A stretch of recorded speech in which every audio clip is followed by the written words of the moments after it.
बिस्मिल्लाहिर्रहमानिर्रहीम अल्हम्दुलिल्लाहि रब्बिल आलमीन वस्सलातु वस्सलामु अला रसूलिहिल करीम अम्मा बाद। सामिईन नाज़रीन, उम्मीद है कि अब खैरियत से होंगे। एक वीडियो मौसूल हुआ जिसके अंदर मौलाना मंजूर मैंगल साहब वो अल्लामा यूसुफ बिनूरी रहमतुल्लाहि अलैहि पर वो तनकीद कर रहे हैं, उनको तनकीद का निशाना बनाया इस वीडियो के अंदर, क्योंकि मौलाना यूसुफ बिनूरी रहमतुल्लाहि अलैहि ने अपना मौक़िफ़ ज़ाहिर फरमाया मौलाना अबुल कलाम आज़ाद के बारे में कि वो दाल मुदल थे। अब तवज्जो फरमाइए कि ये वही अल्फाज हैं जो मौलाना मंजूर मैंगल साहब ने इस्तेमाल किए थे अल्लामा तफ्ताज़ानी रहमतुल्लाह अलैह के बारे में।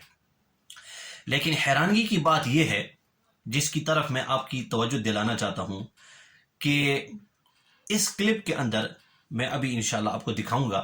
इस क्लिप के अंदर मौलाना मंजूर मैंगल साहब ये फरमाते हैं कि हमारे अकाबिरीन इस मौक़िफ़ के साथ राज़ी नहीं थे। अभी आप सिमात फरमाइए। हज़रत मौलाना अबुल कलाम आज़ाद अहले हदीस है और सही अहले हदीस थे, लेकिन हमारे अकाबिरीन का बहुत एहतराम करते थे।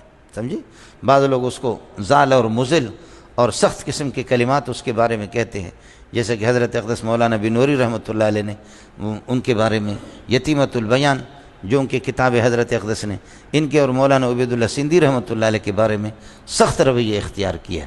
समझ शरीफ में है कि नहीं? लेकिन हमारे अकाबिरीन इसके कायल नहीं है कतन। देखिए, आपने सुना कि वो फरमा रहे हैं कि हमारे अकाबिरीन इसके साथ राजी नहीं थे, यानी मौलाना अबुल कलाम आज़ाद को दाल मुदिल कहने पर।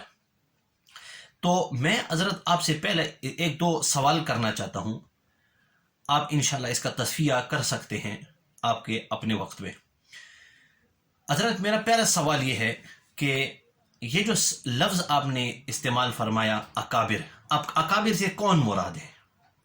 क्या वो अरब मुराद हैं जिनके बारे में आपने फरमाया जब आप अल्लामा तफ्ताज़ानी पर तनकीद फरमा रहे थे कि अरब इसके साथ राज़ी नहीं हैं, इस किताब शराकायद के साथ राज़ी नहीं हैं? क्या वो मुराद हैं, यानी सलफ़ी हज़रात वो मुराद हैं, उसैमीन बिन बाज फलां फलां, क्या वो मुराद हैं, या हमारे अपने उलमाए देवबंद मुराद है? कौन मुराद है? मुझे ज़ाती तौर पर लगता है कि मुराद आप, यानी इस क्लिप के अंदर आपकी मुराद उलमाए देवबंद ही मुराद है। अगर हज़रत आपकी यही मुराद है उलमाए देवबंद, तो फिर एक दूसरा सवाल वो ज़हन में आता है कि जब अल्लामा तफ्ताज़ानी रहमत, क्योंकि आपने इस क्लिप के अंदर उलमाए देवबंद को एक मेयार बनाया कि ये अल्लामा यूसुफ बिनूरी रहमतुल्लाह अलैह की अपना मौक़िफ़ था, ये उनकी अपनी राय थी, और हमारे जो बड़े अकाबिर थे ये इसके साथ राज़ी नहीं। तो आप इनको एक मेयार ही बना रहे हैं ना। जब आप इनको एक मेयार बना रहे हैं, तो फिर मेरा ये सवाल है कि जब अल्लामा तफ्ताज़ानी का मसला उठा और अल्लामा तफ्ताज़ानी की जब इज्जत आई, तो उस वक्त तो ये लोग आपको याद नहीं आए?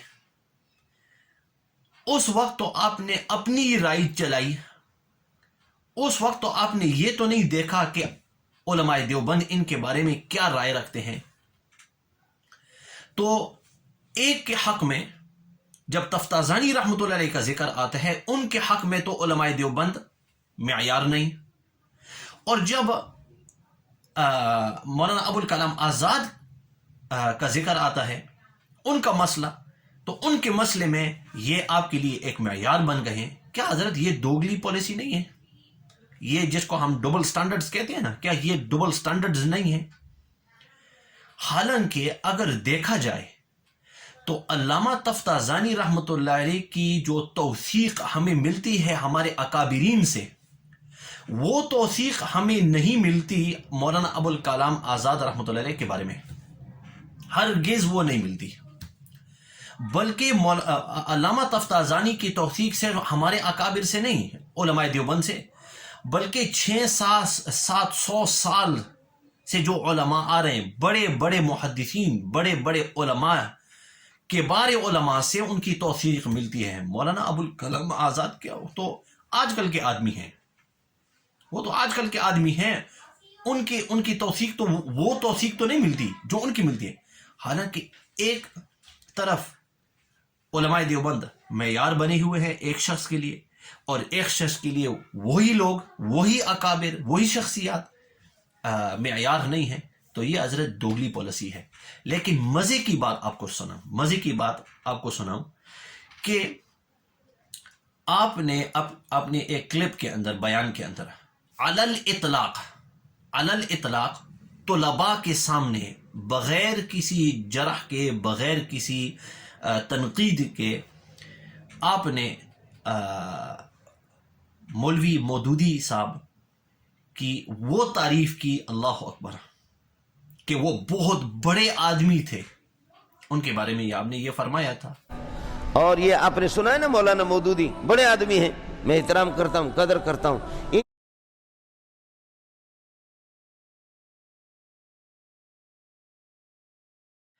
میں ان کا احترام کرتا ہوں، ان کی قدر کرتا ہوں. بڑے مجمع کے اندر آپ نے اس طرح فرمایا تھا.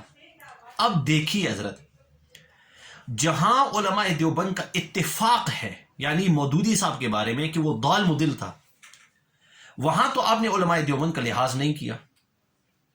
اور جہاں ان کا اتفاق ہے کہ یہ آدمی ٹھیک اور یہ ثقہ آدمی تھا، یعنی تفتازانی، وہاں بھی آپ نے ان کا لحاظ نہیں کیا علماء دیوبند کا. لیکن جہاں تھوڑی سی تنقید ملتی ہے، وہاں جلدی آپ بھاگ کر آپ نے انہی کو، ان کا دامن پکڑ کر ان کو آپ نے معیار بنا دیا کہ نہیں، علامہ ہمارے جو اکابرین تھے وہ ابوالکلام آزاد کے بارے میں یہ رائے نہیں رکھتے تھے.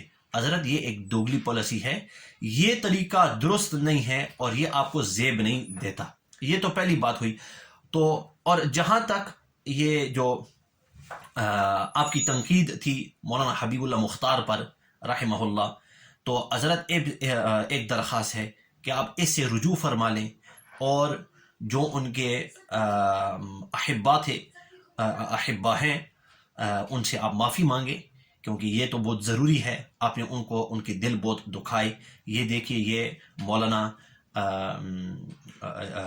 مولانا مبین صاحب ہیں، انہوں نے بھی آپ سے درخواست کی ادباً کہ حضرت آپ ان سے معافی مانگ لیں. اور یہ ان کے ایک مولانا یاسر صاحب ہیں، انہوں نے بھی ایک بہت بڑا پوسٹ لکھا، انہوں نے بھی اپنا اظہار درد کیا کہ دیکھو ان کا دل بہت دکھا آپ کی باتوں سے اور آپ کے غلط الزامات سے. تو آپ سے درخواست ہے کہ حضرت آپ اس سے رجوع فرما لیں. امید ہے انشاءاللہ آپ ہماری باتوں کو برا نہیں مانیں گے، اور اگر آپ برا مانیں گے، اگر ہم سے کوئی سختی ہو گئی، دوبارہ پہلی ویڈیو کے اندر بھی ہم نے معافی طلب کی، دوبارہ ہم معافی طلب کرتے ہیں. اگر کوئی سخت کلامی ہو گئی، اگر کوئی تانا تشنی ہو گئی، تو ہمیں معاف کیجیے. وآخر دعوانا الحمدللہ رب العالمین.